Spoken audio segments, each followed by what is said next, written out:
ఈరోజు సాక్షి అనే పత్రికలో ఇది పత్రికా అనాలనో ఒక చెత్త కుండి పేపర్ అనాలనో అర్థం కాలేదు.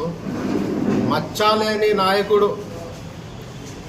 40 ఏళ్ళు సుదీర్ఘ రాజకీయ నాయకుడు, మైనార్టీ నాయకులు ఎన్ఎండి ఫారూక్ గారి పేరు మీద భూ కబ్జా అని రాస్తుంది పత్రిక.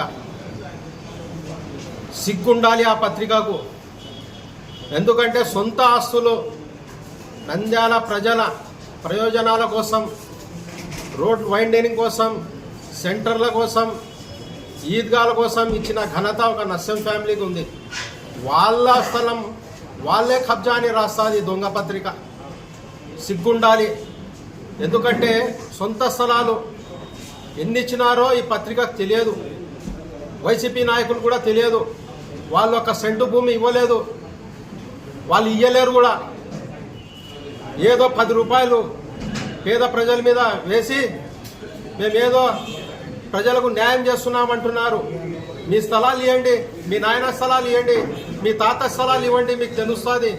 వీళ్ళ సొంత స్థలాలు ఇచ్చినారు నంద్యాల ప్రజలకు, అభివృద్ధికి, నంద్యాల అభివృద్ధికి. శ్రీనివాస సెంటర్ అయితేనేమి, ఖలీల్ డాగిస్ అయితేనేమి, రాజ్ డాగిస్ అయితేనేమి, ఈద్గాలకు, ఎన్జిఓస్ కాలనీ, పద్మావతి నగర్, ఇట్లా మెయిన్ సెంటర్లో కొన్ని 100 కోట్ల రూపాయల ఆస్తులు వీళ్ళకి ఇస్తే ఈ సాక్షి పత్రిక ఈరోజు భూ కబ్జా అని రాస్తుంది. ఒక మైనార్టీ నాయకులు, ఎన్ఎండి ఫారూక్ గారు మంచలేని నాయకుల మీద ఈ దొంగ రాతలు రాస్తుంది.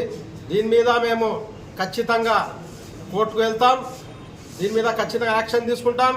ఇంకొకసారి రాస్తే వీళ్ళ అంతు చూస్తామని ఈ సందర్భంగా తెలియజేసుకుంటూ సెలవు తీసుకుంటారు. అంతే.